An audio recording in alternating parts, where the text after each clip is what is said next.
Bismillahirrahmanirrahim. Assalamualaikum warahmatullahi wabarakatuh. Asyhadu an la ilaha illallah, asyhadu anna Muhammad Rasulullah. Allahumma sholli ala sayyidina Muhammad wa ala ali sayyidina Muhammad. Kama sholaita ala sayyidina Ibrahim wa ala ali sayyidina Ibrahim. Bil alamina innaka Hamidum Majid. Sebelumnya kita panjatkan dahulu doa kepada Gusti Allah Agung untuk saudara-saudara kita yang telah memberikan sholawatnya kepada channel dakwah ini, sehingga channel ini dapat dengan setia eksis hadir dalam ruang-ruang diskusi kalian semuanya dimanapun kalian berada. Tentu dengan sebuah harapan, insya Allah sholawat itu akan menjadi catatan langit amal soleh bagi mereka dan keluarganya kelak, dan insya Allah akan terbalaskan dengan balasan yang lebih baik lagi. Kemudian untuk seluruh viewer terkasihku dimanapun kalian berada, aku ucapkan terima kasih atas apresiasinya, baik yang di mancanegara maupun di dalam negeri ya. Aku ucapkan terima kasih ya, semoga selalu always dan tidak pernah never. Tetaplah bertumbuh menjadi satu pribadi yang tangguh ya, selalu always, tidak pernah never ya, menjadi yang anti skip dan anti download. Bagi yang berkenan silahkan saja di share, tapi linknya, link kajiannya, jadi jangan diunduh, dipotong-potong, apalagi diadu-adu lalu diunggah ulang. Aku tidak pernah kasih izin untuk yang demikian ya. Berikutnya untuk kalian semuanya ya, ucapkan terima kasih ya atas doa-doa baiknya untukku dan keluarga, dan semoga kebaikan itu juga tercurahkan untuk kalian semuanya. Sebagai sesama saudara, kita saling mendoakan dalam kebaikan, dan insya Allah doa kita bagian dari sekian banyak doa yang dikabulkan oleh Gusti Allah Agung. Amin, amin, robbal alamin. Oke, aku ulangi sekali lagi ya, tolong jangan di skip dan jangan di download ya, dan jangan diadu-adu ya, karena ini sudah mulai hati-hati lagi nih ya. Jangan sampai nanti yang paling parah itu ketika dia unduh, dia potong, lalu dia adu sama video lain. Itu yang menjadi lebih parah lagi dari yang sekedar dipotong diunggah gitu ya. Aku minta kalau mau ikut ambil bagian ya di share linknya saja utuh. Jadi yang nonton itu pemahamannya tidak parsial. Ini loh video ini utuh, kamu share. Nah, setelah itu kamu mau bahas gimana itu kan lebih bagus. Jangan dipotong-potong, aduh, apalagi diadu-adu ya. Share aja link semuanya. Saat linknya itu di-share, jadi total utuh. Itu pun sebetulnya masih beresiko lah kalau 7 seri yang ditonton cuma 1 seri. Ya, apalagi model yang dipotong-potong, diadu-adu. Jadi sekali lagi aku ulangi, mohon jangan lakukan itu. Aku nggak pernah kasih izin. Ya. Ngopi dulu. Bismillahirrahmanirrahim.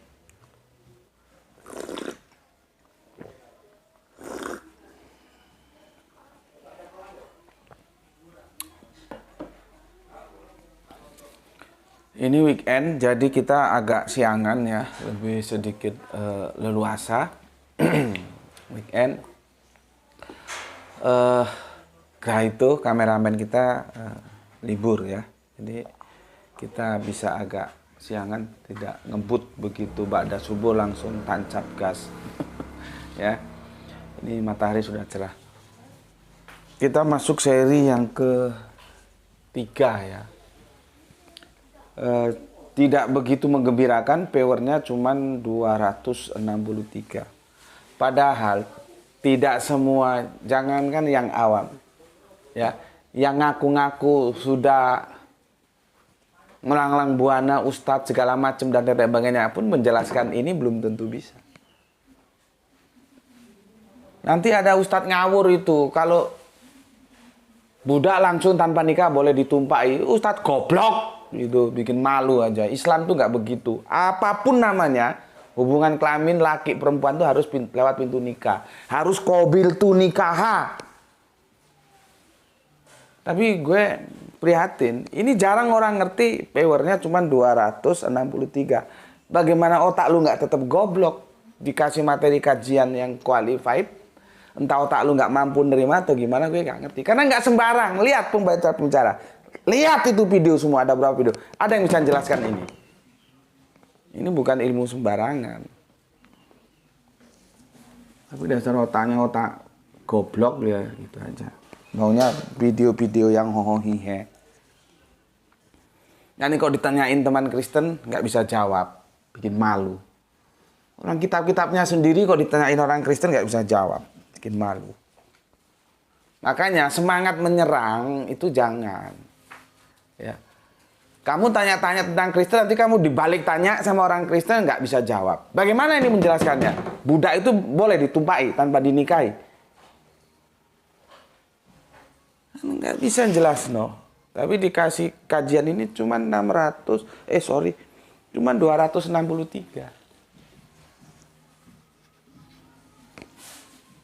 Orang itu harus double cover. Berani bertanya, berani ditanya. Jangan hanya tanya, ditanya tentang Al-Quran, kamu goblok. Dikasih tahu ilmu penjelasannya, enggak pada doyan. Ya mungkin otakmu juga itu yang enggak tahu otak model apa. Lihat, aku nggak ngomong kosong. Lihat kajian di YouTube itu kamu cari. Ada yang menjelaskan ma malakat aimanuhum. Seperti aku menjelaskan. Ada yang bisa menjelaskan?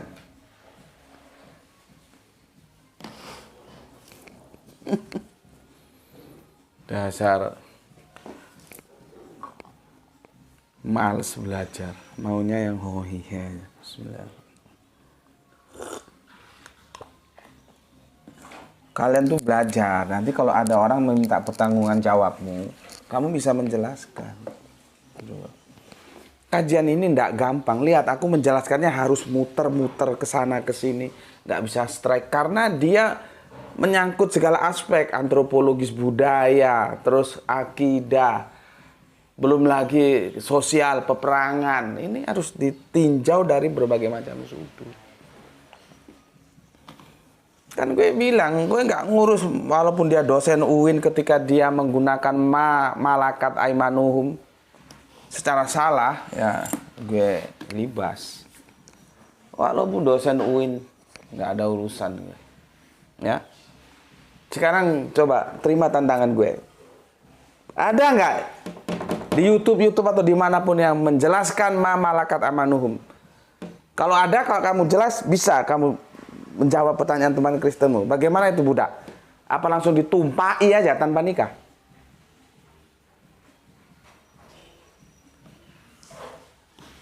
Cuman kalau dikasih tahu penjelasan, gobloknya itu enggak ini.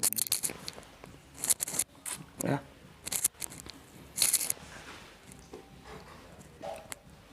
Aku kasih penjelasan kemarin yang sempat terburu-buru karena mengantarkan Dok Ranti sekolah, itu Quran surat 960 ya. Quran Gra itu ambilin Bapak yang hitam, yang tab yang satunya. Ya, kamu buka Quran 960 supaya kamu tahu. Kalau hanya modal-modal terjemahan nanti kamu bingung karena semua menjadi budak kalau nggak hamba sahaya. Padahal beda, yang satu malakat aimanuhum, yang satunya itu rikob.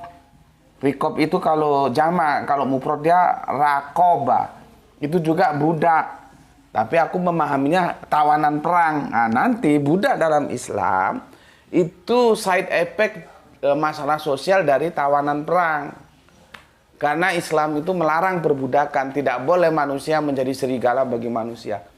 Tidak boleh manusia eksploitasi manusia.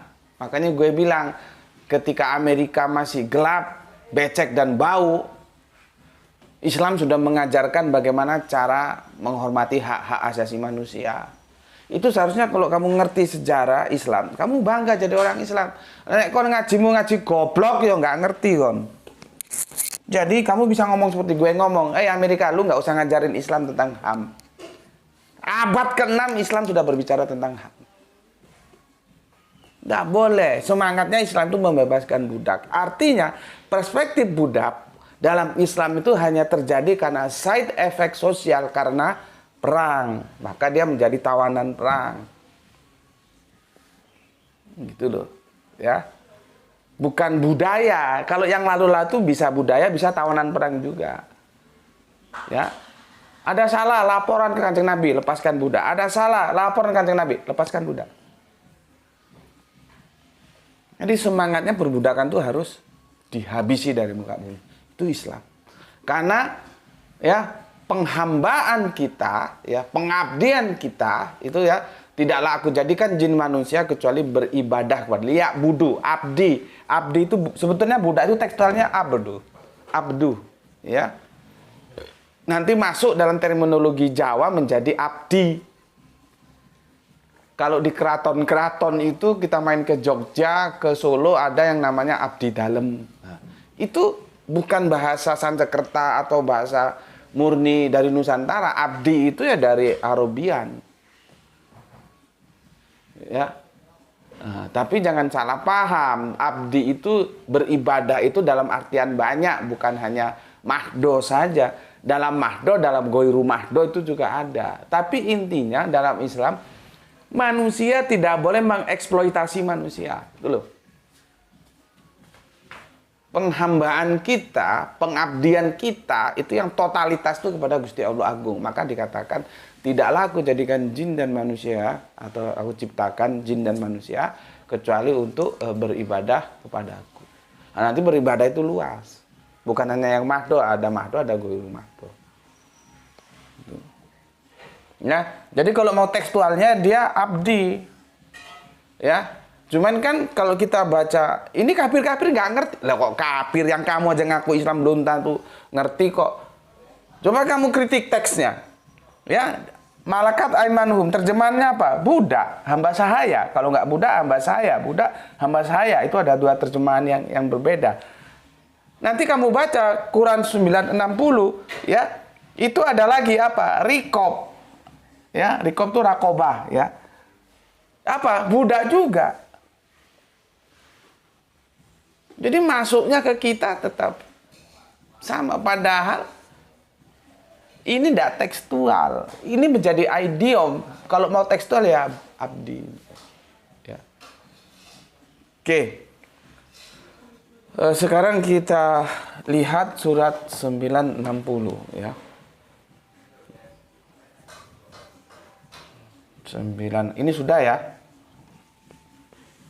960 ini juga awal-awalnya sudah bermasalah itu loh. Ya. Sudah bermasalah. Gue juga baca tafsir-tafsir itu.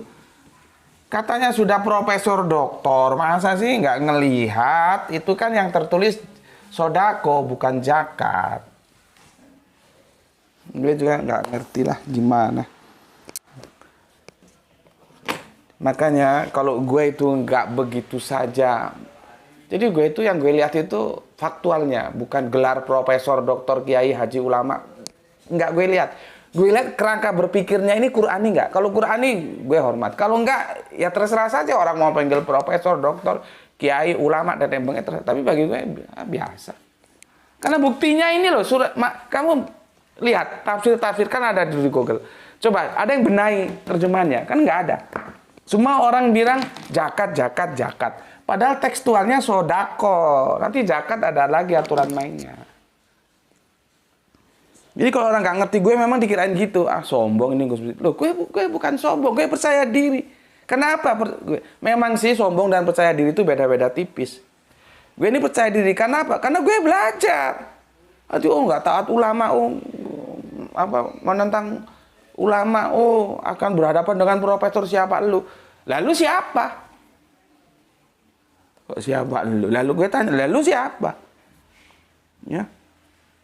Jadi kekaguman gue mengagumi orang dari kerangka berpikirnya, bukan dari title, baik itu title akademis maupun title sosial. Cari hunting terjemahan surat At-Taubah 960 itu nggak ada yang benahi. Ya. Kan sudah jelas. Kamu lihat ya, kamu lihat. Inamas sodakotu. Jelas ini, saking aku nggak pandai nulis Arabiunnya. Ya, sodakotun ya sudah aku upayakan sebisa-bisanya ya. Inama ini sod ya, dal ya, kop. Nah, ini loh jelas begini dia. Ya, soda ko. Nah ini ya, sodakotul ya, sodakotu karena ada lil jadi inama sodakotul lil fukoro ya. Jadi ini apa? Ini sodako. Bagaimana kok jegidek kabeh, diem kabeh ketika terjemahannya itu zakat? Gimana kok bisa diem saja pakar-pakar itu? Otak mana otak?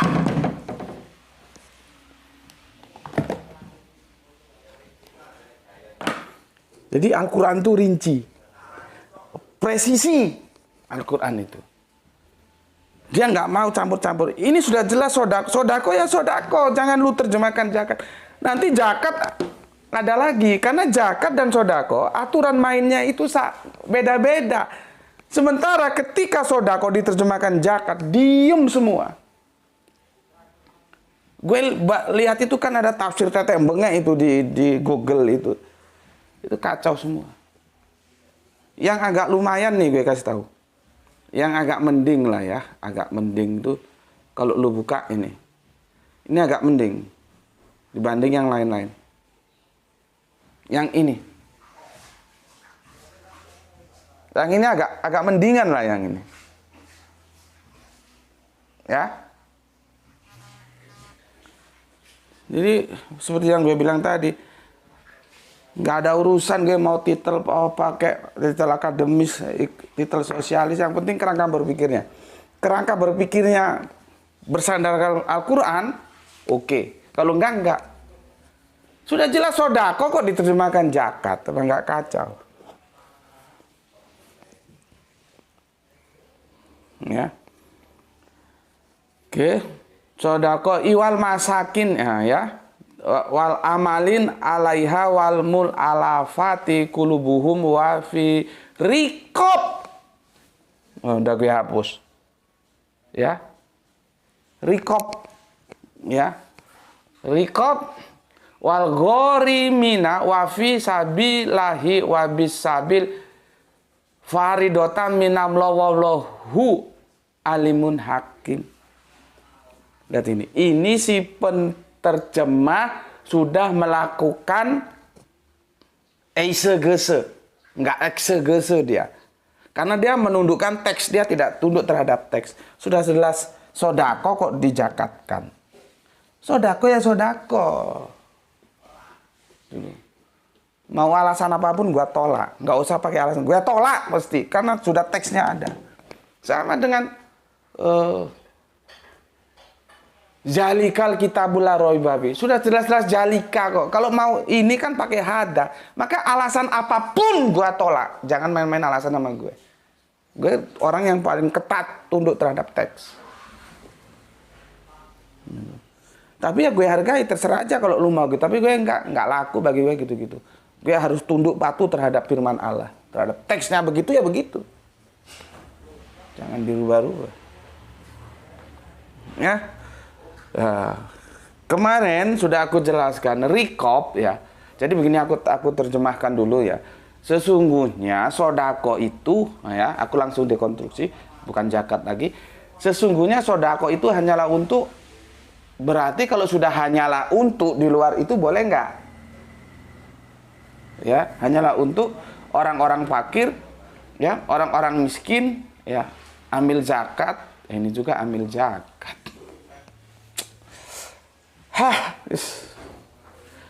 Yang dilunakkan hatinya ya, artinya mu'alaf itu ya, untuk memerdekakan hamba sahaya ya, untuk membebaskan orang yang berhutang ya, untuk jalan Allah dan untuk orang yang sedang dalam perjalanan sebagai kewajiban dari Allah. Allah Maha mengetahui, Maha bijaksana.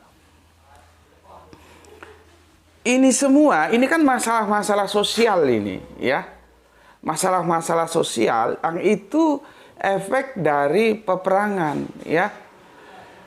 Yang gue mau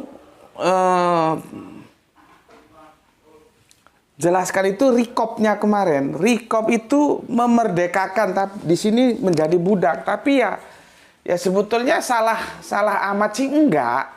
Cuman pemahamannya perlu gue kasih tahu supaya lu bisa membangun. Jadi gini,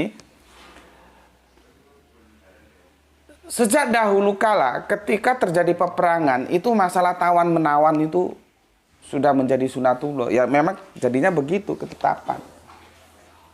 Ya, kalau kita tarik dalam perspektif kafir, Islam atau Islam kafir dalam konteks perjuangan Kanjeng Nabi Muhammad juga terjadi tawan menawan itu,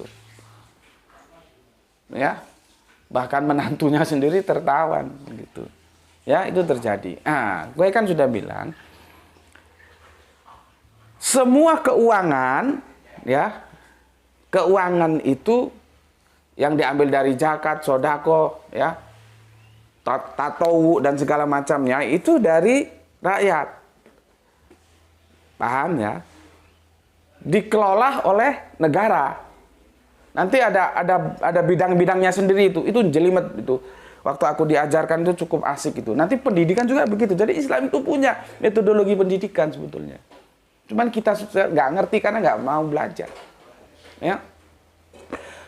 Jadi gini aja lah. Kalau kamu masuk ke masjid tapi nggak semuanya. Ya, itu masjid-masjid tertentu. Itu kotak amalnya kan sudah dibagi itu.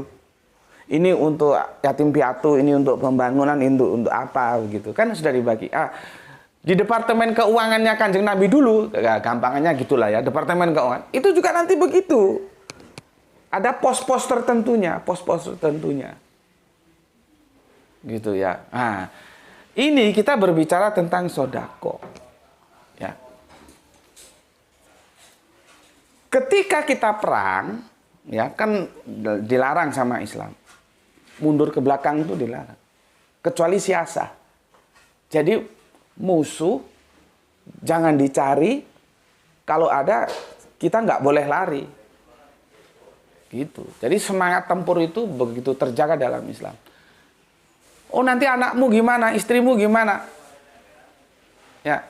Jangan khawatir, itu sudah menjadi tanggungan negara. Makanya ini kan side effect dari peperangan. Itu semua ditanggung negara. Gue kan bilang kemarin, Undang-Undang Dasar 45 pasal berapa itu yang fakir miskin dan anak-anak terlantar, meskipun itu nggak dilaksanakan. Nggak tahu kenapa nggak dilaksanakan. Itu kan sudah jelas, fakir miskin dan anak-anak terlantar dan apa lagi. Itu kan disantuni oleh negara. Itu semangatnya dari ini. Cuman kan kalau kalian nggak belajar Islam ya plonga-plongo lolak-lolok goblok wae nggak ngerti. Itu semangatnya dari Quran ini. Gitu loh. Nah, jadi perang gitu ya. Perang. Terus apa namanya? Ada yang tertawan. Nah, ya bisa saja Islam tertawan kafir atau kafir tertawan Islam. Itu ya begitu sunatullahnya, ketetapannya yang terjadi ya seperti itu ya, bisa saling menawan. Nanti ya yang ditawan itu ya jadi budak. Jadi budak sama ini nanti, makanya ketika ketika rikop diterjemahkan budak, yaitu ya benar juga gitu loh. Cuman begini, itu tapi sebetulnya itu tawanan perang. Tawanan perang, tentara kita ditawan perang sama kafir dijadikan budak. Jadi kalau diterjemahkan budak ya ada benernya juga gitu. Tapi dia tidak abdi loh ya. Budak. Sama ini kan juga nanti budak juga ini. Ya. Ya. Jadi kalau itu terjemahannya itu budak ya, memerdekakan budak, Rikop, itu ya ada benarnya, karena di sini ditambahkan memerdekakan budak.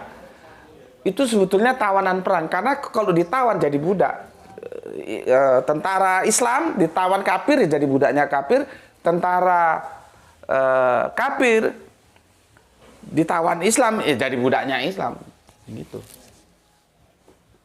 Ya, nah terus dalam peperangan itu ada proses apa namanya ya, membebaskan tawanan itu loh, ya, membebaskan memerdekakan. Jadi dari tentara kita diperbudak kafir, nah itu kan kita memerdekakan. Biasanya kompensasinya itu ya uang, ya, ditebus gitu. Nah, dananya itu diambil dari ini, gitu loh. Diambil dari ini, dari mana? Dari negara dari mana? Dari ini dari mana? Ya dari rakyat. Makanya gue kan bilang, ya, sumber dana itu dari rakyat, ya, dikelola negara, cuman negaranya ya harus negara yang amanah untuk kepentingan rakyat, gitu loh. Sementara di negara kita enggak ada sumber dana yang dikelola oleh negara. Ya, kalau aku bahas ini repot lagi nanti, dipelintir lagi. Bentuk negaranya gimana? Kacau lagi nanti. Tapi ini sekedar blueprintnya kalian tahu lah ya. Jadi dana keuangan itu dari rakyat, dikelola negara, digunakan untuk kepentingan rakyat. Ya, nanti di sini ada departemen-departemen keuangan itu bagi-bagi ada. Nah, salah satunya itu sodako. Sodako itu untuk membebaskan ini loh, tawanan perang ini, yang disebut ya diperbudak di sana oleh kafir, kita tebus, kita merdekakan. Nih. Jadi Rikop itu ini tawanan perang. Ya, dimerdekakan dia dari sodako yang diambil dari rakyat, dikelola oleh negara untuk rakyat. Jadi kalau kita perang itu pas bandrol. Kalau kami anak jalanan bilang pas bandrol. Ya wis, atau opo jari. Nek wis opo jari iki wis enggak usah main-main kamu. Itu sudah hidup mati itu bagaikan jaraknya bagaikan telapak kaki sama alas sandal jepit aja. Ya hidup apa mati wis. Ya opo rek? Bagaimana? Ya opo rek wis opo jari wis. Apa kata nanti? Kalau saudara kita di Pasundan, ini ada yang dari Sunda, kumaha engkek wae lah. Jadi kumaha engkek wae lu apa kata nanti aja lah. Tarung. Perang. Apa jare wis perang. Nah, jadi kita tempur itu nggak mikirin nanti anak gue gimana, istri gue gimana, gue ditawan gimana. Itu semua sudah menjadi tanggung jawab negara. Negara itu bertanggung jawab untuk menyelesaikan masalah-masalah sosial itu. Nah, gitu loh ya. Ini sebetulnya harus dijelaskan semua, cuman kan gue mau menukik ke Rikopnya karena yang menjadi stressing point kita itu kan di budaknya itu ya. Oke. Sampai sini paham ya? Jadi nggak ada namanya takut mati itu nggak ada. Perang itu ya ayo wis apa cari. Kumaha engke wae. Kadi lah ulah cicing wae atuh. Kan? Reno ojo meneng wae, ayo. Berangkat. Gitu.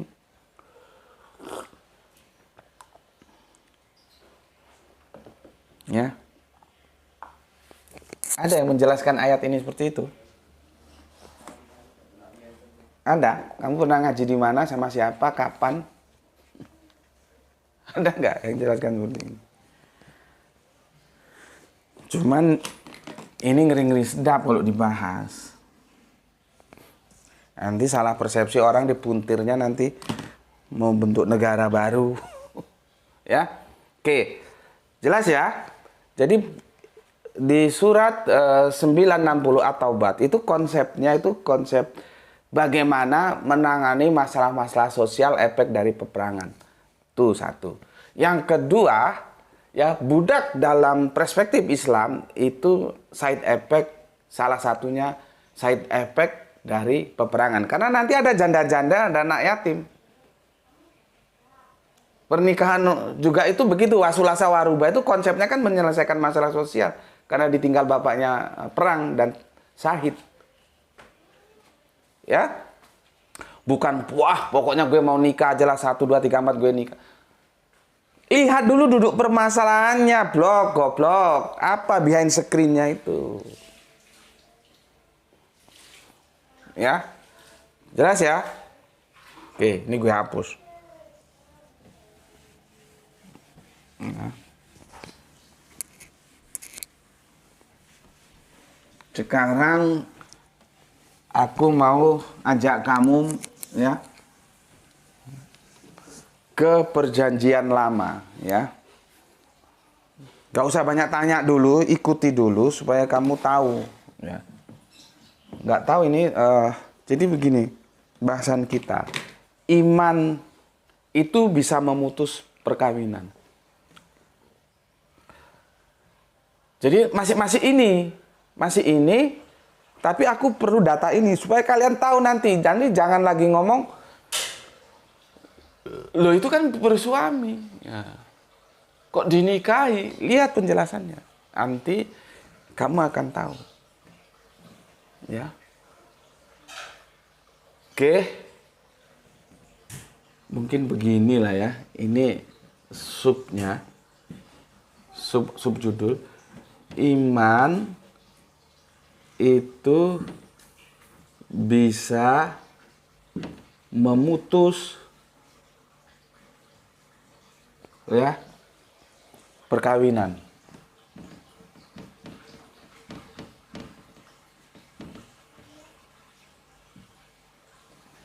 Nih ya. Iman itu bisa memutus perkawinan ya. Lu tuh nanti gini ya, kasih gini ya. Tapi ini masih seri keempat ya. Ini hanya untuk keempat. Ketiga ya, betul kamu. Ya. Kita akan mengambil rujukan. Taruh mana ini? Nanti keinjek sayang. Kalau taruh situ kan Bapak bisa, nggak usah nyuruh kamu. Kalau ditaruh situ loh ya. Itu loh.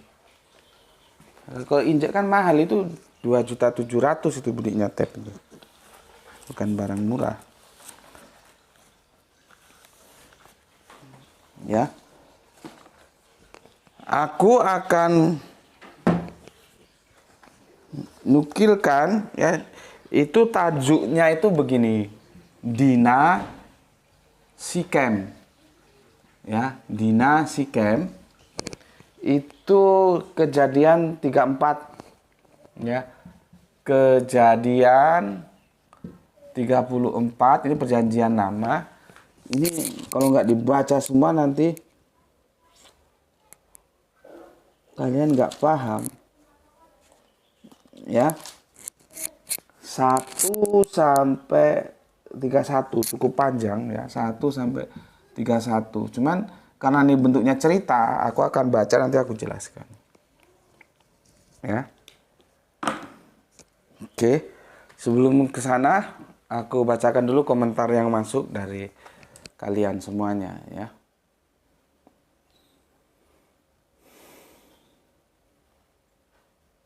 Oke. Yang pertama dari Soleha kita Giswati ya. Dari Soleha kita Giswati. Sebentar, aku mau lihat dulu.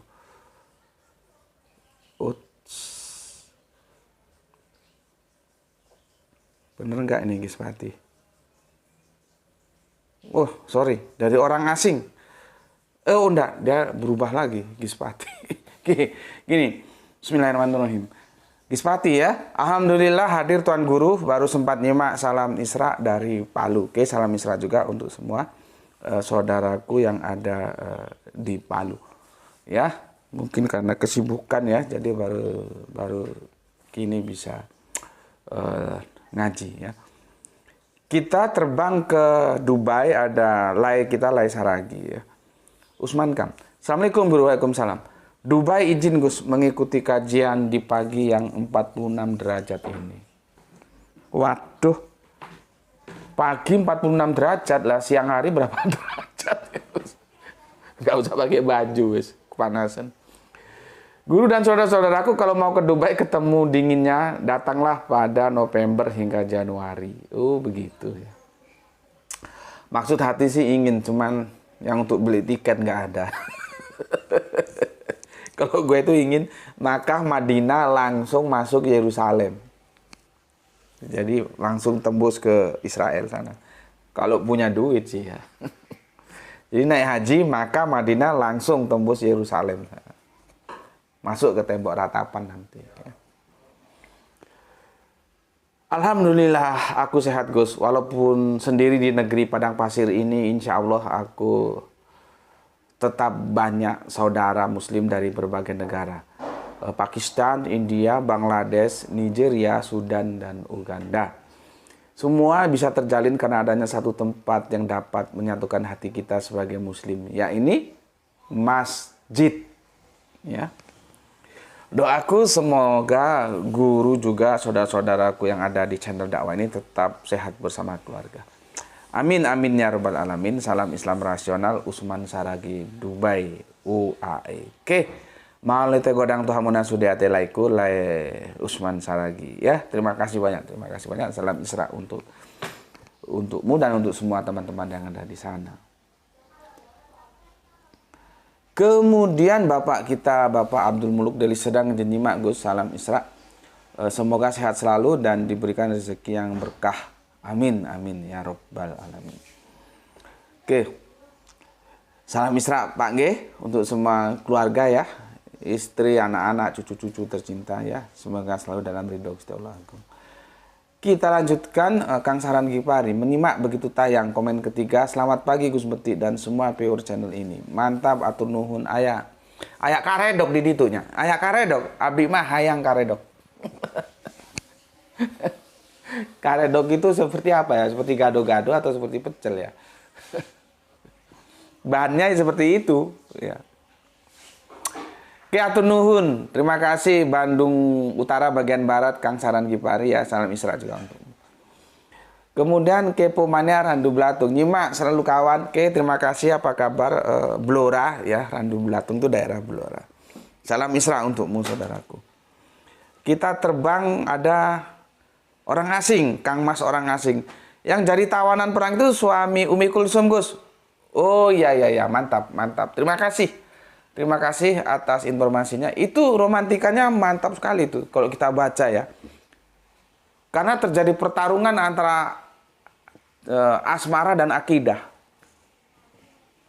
Ya. Tapi itu akhirnya happy ending ya. Suaminya Umi Kulsum akhirnya bersahadat ya. Yang menarik itu ketika suaminya Umi Kulsum kan ikut kafir, perang lawan Islam, ditawan Islam.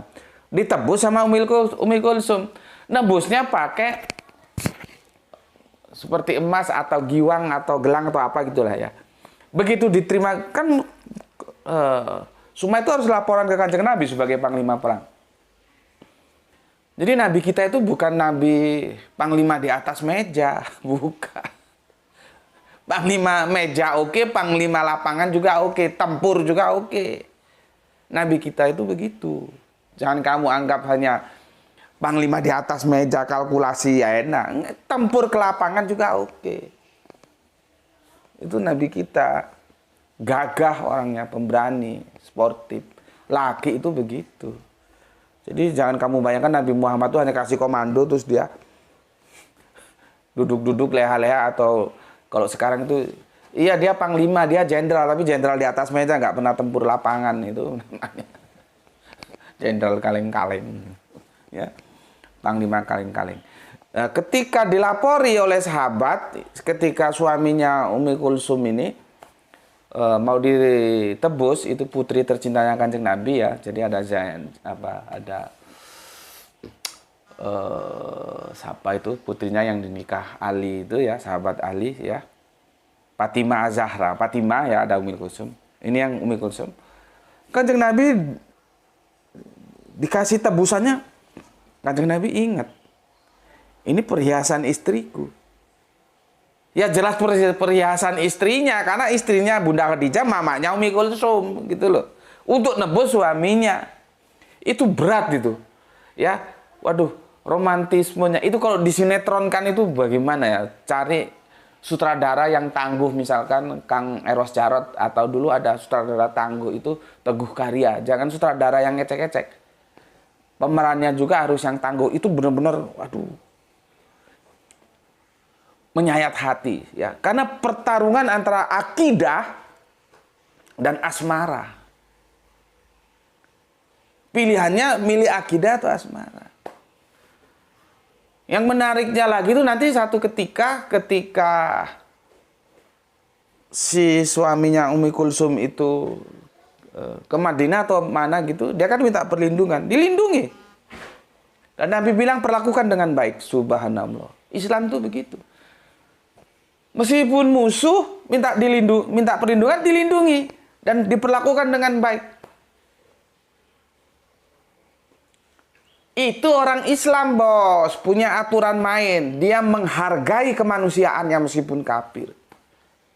Jadi Islam itu punya aturan perang itu spesifik mungkin. Jangan dipikirkan seperti barbar itu. Gue pernah diskusi sama teman pendeta gue bilang, oh enggak, Islam enggak take all. Kamu tahu take all? Nanti aku bacakan peristiwa di Dina dan Sikem ini. Mungkin otakmu masih mumet. Gus Betik ngapain ya? Dari Mbak Aris kok lari ke kisah Dina dan Sikem? Nah, makanya ikutin dulu supaya otakmu nggak mumet. Kajian kita itu bukan kajian strike. Enggak, dia singular. Ya. Kamu bandingkan ketika tentara Amerika atau apa itu ya, tertawan oleh Iran. Itu tahun berapa itu? Lupa gue. Bandingkan dengan tentara Irak yang ditawan oleh Amerika, yang dimotori sekutu. Lihat perlakuannya itu. Lihat perlakuannya. Beda, bos. Yang satu iman, satu kafir. Beda. Orang Islam dengan keimanannya itu, kita lihat itu, tawanan-tawanan perang Amerika itu ya oleh Iran diperlakukan manusiawi. Ya pasti pakai jas, pakai ya bagaimana orang seharusnya pakaiannya orang Amerika, jas segala macam. Makan dia di piring. Itu Islam. Lihat kafir satu ini, ketika menawan pasukan Saddam Hussein itu perang Teluk tahun berapa itu? Perang Teluk pertama atau kedua? Kan George Bush senior itu kan hanya melanjutkan dendam bapaknya nggak kesampaian, George Bush senior. Itu sebetulnya itu masalah pribadi itu. Makanya rakyat Amerika marah. Si George Bush junior dilempar sepatu itu sama rakyatnya. Karena kawannya tewas ketika perang Teluk. Padahal merebut apa sih perang Teluk? Katanya ada senjata kimia. Terbukti enggak? Kan enggak terbukti. Kalau otaknya itu pakai. Dan kalau memang PBB itu tegak, berdiri tegak. Seharusnya Amerika minta maaf dan semua yang diluluh lantakkan itu dibangun kembali. Karena bukti enggak ada. Kan itu bukti-bukti hoax yang dia framing. Saddam Hussein punya senjata pemusnah. Satu pun nggak ada senjata pemusnahnya. Dan itu masih main keroyokan lagi. Nggak punya malu. Negara besar kok ngelawan negara kecil ngeroyok. Di mana kasatrianya itu?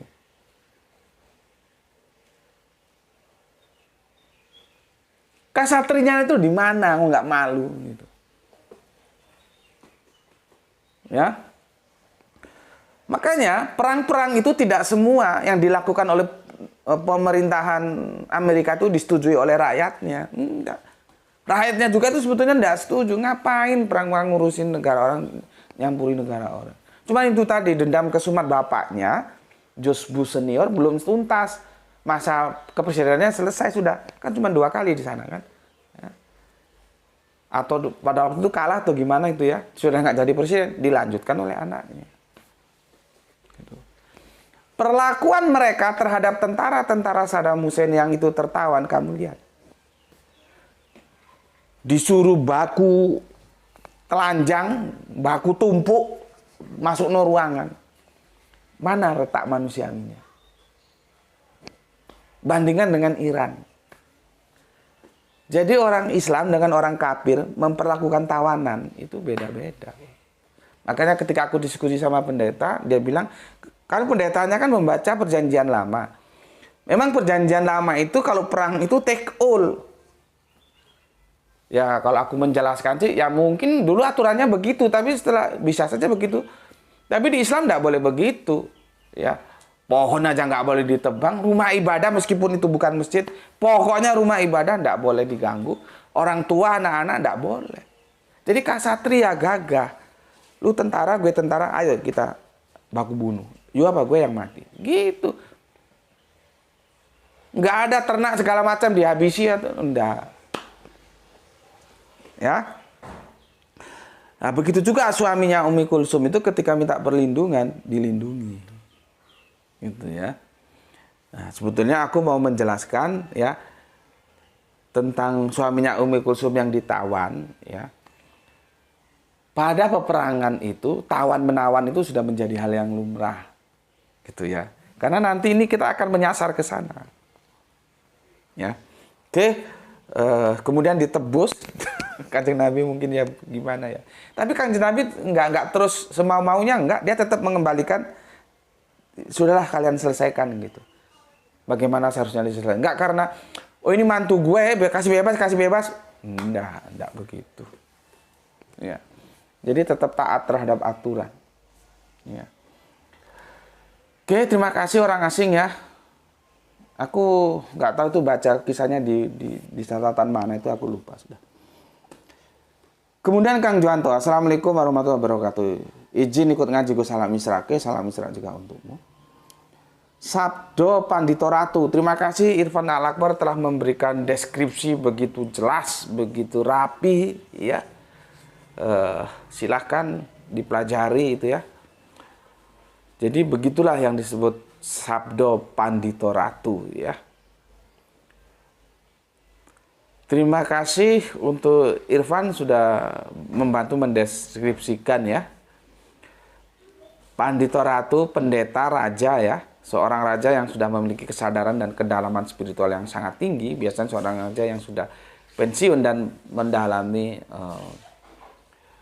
spiritualitas, atau raja yang belum pensiun namun sangat mendalami spiritualitasnya ya. Untuk lanjutnya boleh dibaca di situ. Oke. Sekarang kita lanjut ke Rio, Jakarta Selatan. Hadir Gus. Gus, kenapa dulu menikah kakak adik? BLH ini apa? Boleh mungkin ya. Gus, kenapa dulu boleh menikahi kakak adik tapi sekarang nggak boleh? Ya gue nggak bisa jawab. Jawaban gue paling ya Allah bikin aturan begitu. Dulu kan begini, aturan itu kan menuju ke kesempurnaan. Ya. Longgar dulu, mengerucut, akhirnya mengerucut pada satu titik yang menjadi ideal. Jadi peraturan itu begitu. Ya, seperti apa ya? Tenggen, kata kami di Sumatera ya, di Tanah Batak sebutnya tenggen, mabuk, minum. Itu kan nggak langsung haram itu.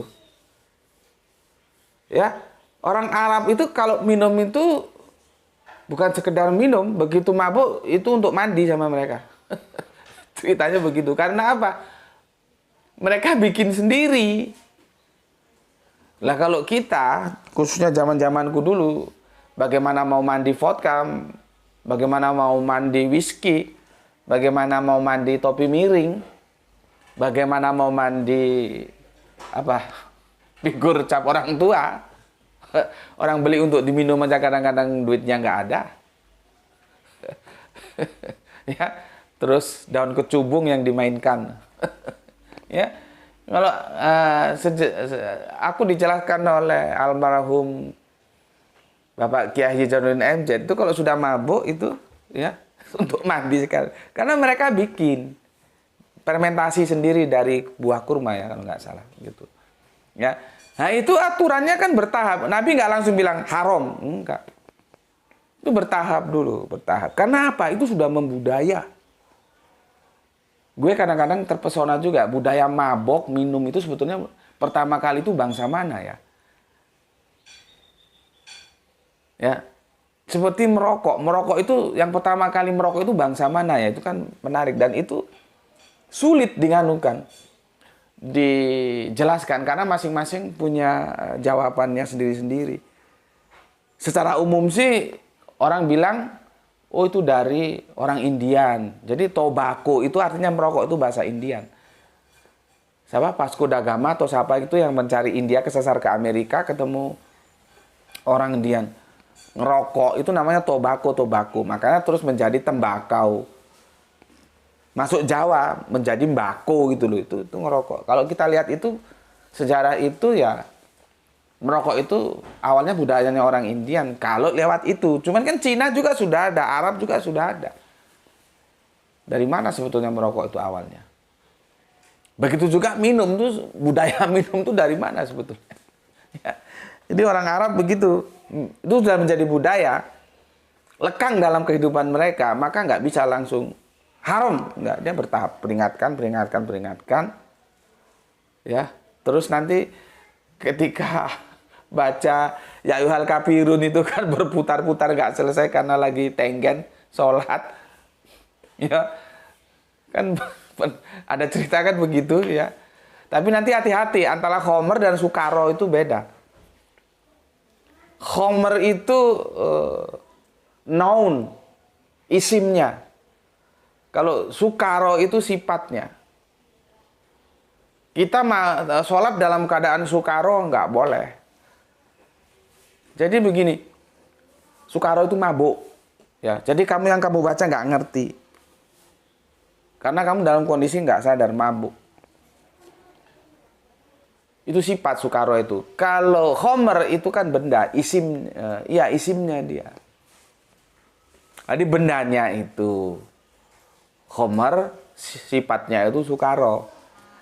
Artinya khomer bisa menimbulkan sukaro, tapi sukaro tidak hanya dari khomer. Makanya ketika kamu sholat itu nggak boleh dalam keadaan sukaro. Sukaro apapun. Ya. Bukan hanya sukaro karena minuman. Sukaro apapun nggak boleh. Idealnya begitu kamu. Bismillahirrahmanirrahim. Allahu Akbar. Wah nanti ini kepilihan direktur ini. Kira-kira gue kepilih nggak jadi direktur. Itu sukaro itu. Dia sholat tapi pikirannya itu masih memikirkan jabatan. Nanti ada pilihan direktur, dia nyalon. Kepilih nggak jadi direktur. Jadi intinya sukaro itu apa-apa semuanya yang itu mengganggu konsentrasi sholat kita itu nggak boleh. Gitu ya. Jadi jangan dinisbahkan hanya kepada khomer. Karena khomer bisa menimbulkan sukaro. Sukaro tidak hanya ditimbulkan oleh khomer. Ada hal-hal lain. Gimana? Canggih nggak penjelasan gue? Kalau otak-otak goblok ya sulit menerima penjelasan gue. Coba ada guru-guru ngaji yang menjelaskan gini sama lu. Nanti begitu juga tentang asnam ya, patung. Sama dengan khomer, sama dengan sukaro. Nggak mungkin kita itu bikin patung, kita sembah-sembah itu nggak mungkin. Maka nanti pemahaman tentang sesembahan, tentang patung itu harus dikembangkan. Ya, jabatanmu itu kegilaanmu terhadap duniawi. Kalau kita ambil contoh jabatan itu juga bisa menjadi patung.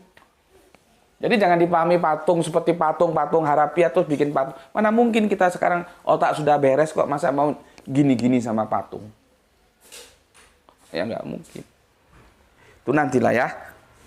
Oke, itu Rio Aka ya, karena peraturan itu cenderung menuju yang ke ideal ya. Jadi idealnya sekarang kakak adik itu nggak boleh dinikah. Ya, kalau mau nikah ya cari yang lain lah. Orang perempuan juga banyak kok. Apain pusing-pusing. Ya. Mungkin kamu akan bilang begini.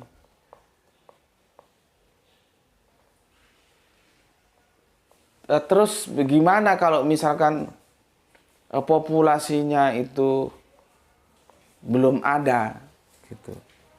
Lah gue mau tanya dulu, populasi belum ada itu maksudnya gimana? Orang populasi ini banyak kok. Ya. Cuman kalau masalah cinta itu memang sulit, aku nggak bisa diskusikan. lu cinta dua-duanya, itu sulit didiskusikan. Kakak adik semuanya lu cintai, sulit. Love is blind. Gue nggak ngomong nggak ngurusi cinta lah ya, ngurusi apa wedoan gue gur kui gitu loh. Orang Jawa bilang begitu. Apa perempuan itu cuman dia, mau cari lain kalau mau istri 1, 2, 3. Jangan adik kakak lu embat semua. Kira-kira gitulah bahasanya ya. Karena populasi perempuan kan banyak ini. Ya. Jadi nggak boleh, aturannya begitu. Kalau gue sih ngomong menuju ke idealnya ya. Sebetulnya gampangnya ngomong ya peraturan itu sama aja. Gue tanya, kenapa sholat duhur itu kok 4 rakaat, sholat subuh kok cuma 2 rakaat? Ya gue nggak bisa jawab. Kiai manapun juga nggak bisa jawab. Ustadz manapun, profesor manapun nggak bisa jawab. Jawabnya ya itu peraturan. Ya, nggak ngerti karena Allah juga nggak pernah jelaskan kenapa subuh kok 2 rakaat. Kok nggak dibalik saja? Ya, siang itu sibuk-sibuknya orang, duhur ada appointment tentang bisnis, tentang apa kayak, tentang tugas kerja, tentang segala macem lah. Mbok ya duhur itu diganti 2 rakaat saja, nanti subuhnya yang kita santai 4 rakaat. Ya nggak bisa begitu. Ya, makanya kalau ditanya nggak ada yang bisa jawab itu. Jawabnya ya palingnya seperti aku. Ya peraturannya begitu itu. Gitu. Ya, sebetulnya ini juga begitu, cuman aku lebih memberikan explore ya. Hukum itu cenderung menuju ke yang lebih sempurna gitu. Ya, seperti Homer tadi itu. Oke, terima kasih untuk Rio Aka ya. Kemudian ke Laskar Gua Serarong. Assalamualaikum, waalaikumsalam. Kang Hermas Edison asa otak, oke. Terima kasih Kang Hermas Edison ya, jagoan kita ya, mualaf sejati kita yang ada di Kalimantan Tengah. Orang asing. Nyimak Gus, ibu yang di Amrik itu ibu Sumangkut kah? Iya benar aku ingat ya. Sumangkut, dia itu nggak tahu itu apa darah campuran atau gimana, sempat cerita tapi aku lupa. Cuman yang hebat itu gue ini kan darah Jawa, cuman gue kan lahir dan besar di Batak, jadinya ya genetikanya Jawa, cuman kulturnya Batak gue ini. Makanya kalau ngomong tuh bla bla, orang Batak itu ngomong gitu bla-blaan gitu. Ya. Bukan berarti dia ya cuman ya itulah seperti bajingan kemarin. Orang bilang itu nggak etika, nggak begini. Jadi repot karena jadi relatif di sana. Ya. Jadi kami itu ngomong selalu bla-blaan gitu ya. Orang bilang oh kok kasar banget. Ya memang nanti tinjauan budayanya bagaimana gitu ya. Nah, Ibu Sumangkut ini dia pernah telepon sama aku lama dan menjelaskan biografinya. Apa ada campuran atau gimana, atau beliaunya mu'alaf atau gimana gitu ya. Karena kan beristri orang Amerika beliaunya. Ya, yang gue salut itu gue kalah jauh, nggak ada apa-apanya. Mungkin yang bisa nandingi Irfan mungkin, atau siapalah kalian ya. Bahasa Jawanya itu kromo inggil. Kromo inggil itu bahasa yang paling halus. Itu yang digunakan oleh Bunda Sumangkut ini. Ya, gue tanya, lu jenengan Bu, bahasa sastranya Jawa itu kan bertingkat. Gue menghormati maka manggilnya jenengan. Ya, kok bisa bahasa Jawa itu? Terus beliau jelaskan karena pernah hidup di Jogja dan diceritakan geografinya gini-gini. Ya. Gue sempat angkat topi, heran, hidup di Amerika tapi bahasa Jawanya itu waduh high class lah ya. Dan kecintaan mereka nggak tahu ada anak berapa itu, aku nggak pernah ngobrol itu tentang itu ya. Kecintaan Bunda Sumangkut terhadap Indonesia, oh jangan diragukan. Beliaunya kan jagongan, ngarang lagu juga, jago musik. Ya jadi ya not balok partitur itu ya sekojangan bagi beliau ya, dilahap ya, baca nada itu bisa, jadi jago bikin lagu ya, nada komposisi komposer gitu ya. Itu betul Kang Mas orang asing yang ngundang aku itu Bunda Sumangkut. Ini lama dia nggak telepon ya, Bunda Sumangkut ya, yang ya seperti yang aku bilang, dan itu juga dikonfirmasi oleh Kang Mas dari Singosari ya, Junaidi itu ya, yang ada yang dari kafir masuk akhirnya mohon diri. Ya aku sih ya terserah kamu mohon diri. Makanya bicara itu yang baik, jangan menyudutkan gitu ya. Dia menyerang pejuang-pejuang Islam, setelah gue jelaskan dia melarikan diri, bilang nggak menguasai sejarah. Gue juga nggak tahu kalau yang jadi narasumber dari Kristen dia, kan yang ngundang Bunda Semangkut. Gitu. Ya, oke, itu orang asing. Kemudian selesai sudah ya. Nah, kita lari ke sini. Tapi waktunya sudah 1 jam. Gue kasih introduction aja ya. Sudah 1 jam 34. Dina dan Sikem ya, itu ada di Kejadian 34 1 sampai 30 ya. 1 sampai 30. Gue kasih anunya aja dulu ya.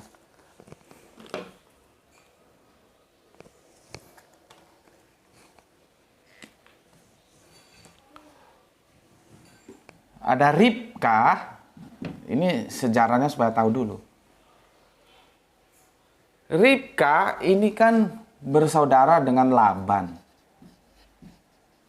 Ini suaminya Ishak, bapak Ishak. Ya, Ishak ya adiknya Kanjeng Nabi Ismail ya. Ini bapak Ishak ini ya. Bapak Ishak itu menikahi Ribka. Ya.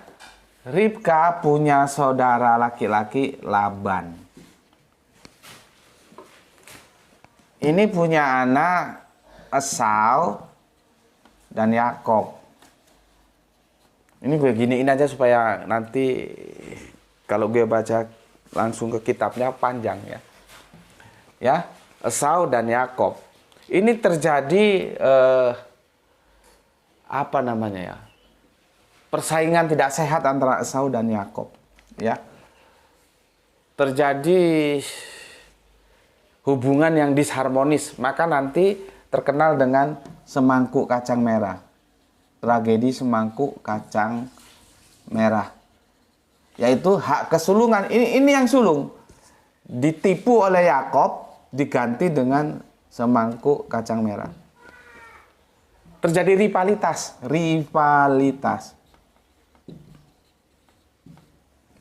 Ya, bayangkan satu ibu satu bapak ya, Esau dan Yakob terjadi rivalitas. Ini membuktikan bahwa meskipun satu ibu satu bapak itu tidak menjamin tetap damai, enggak.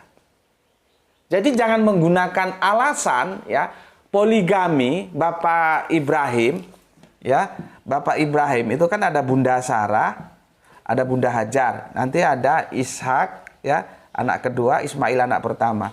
Ini dalam sejarah Ismail dan Ishak itu tidak terjadi rivalitas loh. Tidak terjadi rivalitas. Jadi artinya jangan menggunakan istilah itulah karena Bapak Ibrahim dulu kenapa nikah dua. Sehingga ada Ishak, ada Ismail terus jadi kita jadi dua bangsa gini-gini. Itu bukan alasan, bos. Kalau otakmu itu otak bagus, bisa melihat dua tipologi ini, lihat ini. Itu nggak bisa menjadi alasan. Karena ketika Ribka dan Ishak ya punya anak Esau dan Yakob, satu bapak satu ibu, terjadi rivalitas. Jadi nggak menjamin. Terus jangan menyalahkan poligami. Buktinya ketika Bapak Abraham menikahi Bunda Sarah dan Bunda Hajar, melahirkan Ismail dan Ishak, di antara keduanya tidak pernah terjadi catatan ada rivalitas. Paham nih di sini? Ini mumet lagi otak lu itu. Jelaskan ini lari ke sini. Paham ya? Oke. Ya. Oke. Ribka, Laban. Karena hak kesulungannya diambil oleh Yakob, itu sebetulnya milik Esau. Yakob mau dibunuh. Yakob mau dibunuh, ya. ibunya tahu, Ribka dengar. Ya, Ribka kan tidak mau antar anak darah dagingnya sendiri saling baku tikam, tumpah darah. Maka si Yakob dikasih advice, yuk pergi ke rumah pamanmu, Laban. Maka nanti dia Isra. Makanya Isra itu perjalanan tengah malam. Artinya idiomnya begitu. Ya. Kanjeng Nabi Isra Mi'raj.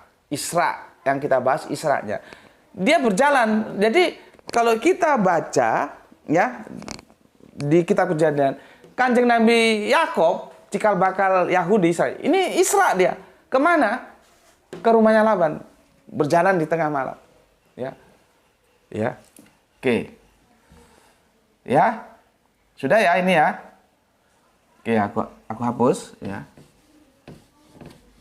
Dia di Laban 7 tahun, 10 tahun atau berapa tahun mengadakan perjanjian. Karena Laban punya 2 anak gadis. Ada Lea yang kemarin aku lupa ya. Ada Rahel. Ya, ada Lea, ada Rahel ya. Sebetulnya cinta Yakob ini ke sini, cinta Yakob itu ke sini. Bukan ke Lea ini. Ini mbak, ini adik. Ya mungkin karena lebih muda adiknya atau apa nggak tahu lah ya. Tapi di perjanjian itu lu harus, jadi dulu begitu. Kalau you mau sama anak gue, you kerja dulu di sini berapa tahun. Nanti yang aku bilang, kenapa kok setelah tahu kalau yang dikasih itu Lea kan pagi hari. Ya kerangka berpikir gue sederhana sekali karena dulu pakai hijab tertutup semua aurat itu. Ya, seperti kalau sekarang nampak matanya, ya. Ketika dikasihkan si Yakob nggak bisa bedakan itu Lea atau Rahel, tapi ketika malam pertama, ya kalau malam pertama namanya kan ya dibuka atau gimana ya, tahu lah kok yang dikasihkan mbaknya Lea. Protes dia. Laban ini nggak mau kalah. Di sini nggak boleh adik mendahului pernikahannya mbak. Ya sudahlah, kalau kamu mau Rahel juga tambah lagi berapa tahun, suruh kerja lagi. Akhirnya dituruti lagi, akhirnya Lea dan Rahel itu sama-sama dinikah. Nih. Ya. Sebetulnya yang dicintai itu Rahel. Ya. Kemudian di sini kan ada budak. Ada Silpa, ada Sapa gitu, lupa aku satunya. Budak ya. Ini budak. Nah, ini budak yang aku bilang bukan dari peperangan tapi budaya. Sejak zaman Nabi Ibrahim sudah ada budaya budak. Ini budak. Ini sama-sama dikasihkan kepada Yakob. Karena dulu rivalitas ya, semakin banyak memberikan anak kepada suami itu nilainya semakin tinggi.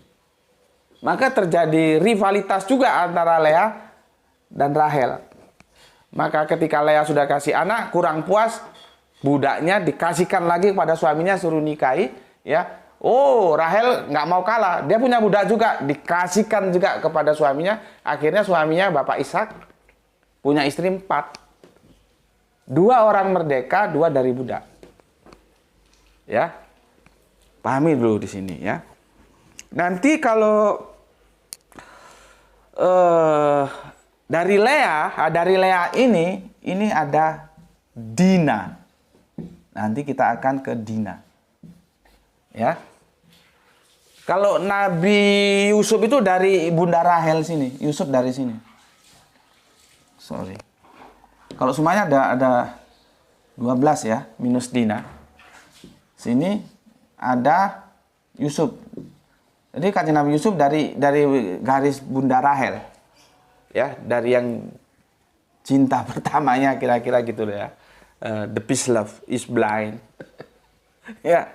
Nah, dari Lea ini lahir Dina. Makanya gue bilang ya, sebetulnya anaknya Pak Yakob itu ada 12 plus 1 sama dengan 13. Jadi kalau ditanyain anaknya Pak Yakob berapa? 13.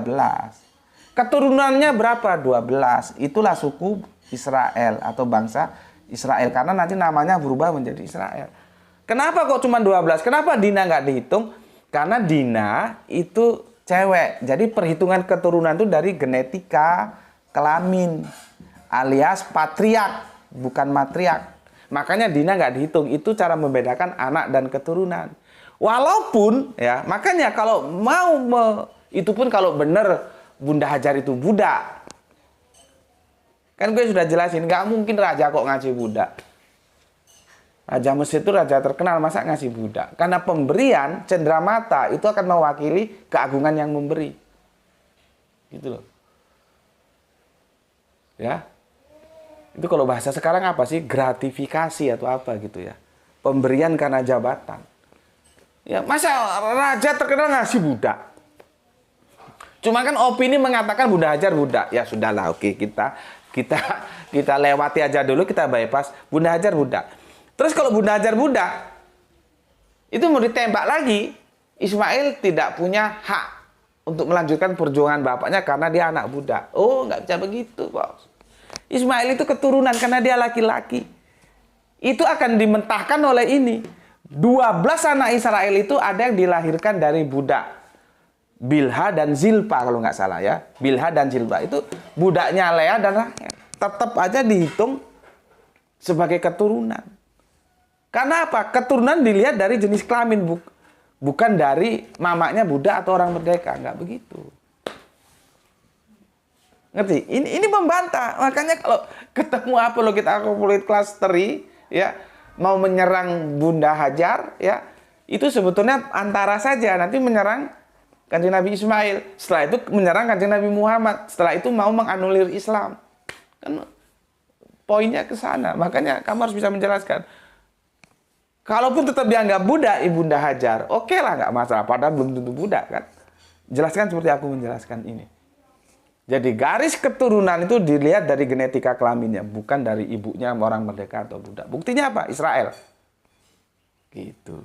Oke ya. Dina, ini ya, gue tarik ke sini. Besok akan kita diskusikan karena ini sudah 1 jam ya. Mungkin Isnain mungkin ya, karena besok kan akhir pekan kita ambil yang dengan ringan. Dina nanti itu menarik di sini ada peristiwa ya yang kurang baik yang dilakukan oleh Sikem anak Hemor terhadap Dina. Ya. Besok akan kita jelaskan. Disinilah nanti kita bisa mengambil keputusan bahwa iman itu bisa memutuskan perkawinan. Dari sini setidaknya kamu sudah dapat bayangan ya. Karena kafir-kafir itu goblok ya. Tapi jangankan kafir goblok, kamu juga kalau nggak belajar Al-Quran ya goblok gitu loh. Makanya Al-Quran itu menjadi penting. Kamu bisa ngerti. Loh ini kan suami orang kok dinikahi. Lihat, dia tawanan perang bukan. Nanti aku ajari kamu bagaimana kita memahami surat Al-Muntahana. Nanti kalau kamu surat Al-Muntahana nggak ngerti, kamu akan bingung memahami surat An-Nisa. Karena di sana juga ada permasalahan yang sama. Itu semua terkait dengan tawanan-tawanan dengan budak-budak. Seperti itu. Ya. Nah, di sini aku memberikan penjelasan bahwa dari kasus dinasti Sikem, kita nanti bisa tahu bahwa iman itu bisa memutuskan perkawinan. Ya. Oke, bagaimana jelasnya ya nanti episode keempat insya Allah Isnain ya, karena besok akhir pekan. Tapi kalau otakmu itu otak yang sering dikasih nutrisi, sering makan buah, sering makan ikan laut, apa yang aku jelaskan meskipun sekilas kamu sudah tahu ya, kenapa iman itu bisa memutuskan perkawinan. Tahu nanti kenapa, itu kan istri orang, iya tapi statusnya apa dia? Kamu nanti bisa tahu. Oh itu budak, kalau budak kenapa? Dari peperangan. Nah nanti itu dari kisah dinasti Sikem kita bisa tahu. Ya. Oke, sampai di sini dulu. Insya Allah besok kita lanjutkan di seri yang keempat ya. Pesan aku kalau yang masih bingung-bingung ya ikuti dulu. Nanti kamu tahu kemana arahnya. Jadi kita ini sedang membuat serpihan-serpihan parcel. Nanti pada waktu tertentu di seri ke-5 mungkin atau ke-6 parcel itu akan menjadi satu bangunan utuh. Sehingga kamu bisa memberikan pertanggungan jawab terhadap mereka yang bertanya tentang Al-Quran. Bagaimana itu budak? Apakah dinikahi itu atau enggak langsung ditumpahi aja? Padahal kan Islam sudah jelas. Takut bujina, enggak boleh zina. Jadi mau siapapun berhadapan sama aku, gue lawan. Kalau mengatakan budak boleh dinikahi tanpa pernikahan. Enggak benar, Islam enggak begitu. Itu namanya anjing kan begitu. Ya. Jadi yang mengadakan hubungan kelamin tanpa nikah itu ya binatang, bisa anjing, bisa monyet, bisa apa. Paham semuanya di sini. Ya, makanya gue bilang tadi, ini kajian berat dan ini penting dan nggak semua orang tahu. Cuman powernya dia cuman sanggup meraup 265. Lu ngaji di tempat lain belum tentu dijelaskan seperti gue menjelaskan. Gitu loh. Ya. Tapi ya sudahlah. Ya, kan yang ngaji ke sini kan tersaring, memang mereka yang mau memberdayakan otak. Kalau yang lain-lain maunya hongihe ya terserah saja. Ya. Oke. Pesan aku, jaga Allah, jaga Kanjeng Nabi, jaga Al-Quran, jaga sholatmu dalam bingkai imanmu yang paling dalam. Ya, tapi tetap memberi hormat kepada saudara kita yang memilih jalan lain karena mereka tetap saudara kita. Ya, semoga mendapatkan keberuntungan, yaitu rezeki yang barokah dan kesehatan yang prima. Bismillahirrahmanirrahim. Salam Isra, Islam rasional. Ya, assalamualaikum warahmatullahi wabarakatuh. Alhamdulillah, matur nuwun, terima kasih.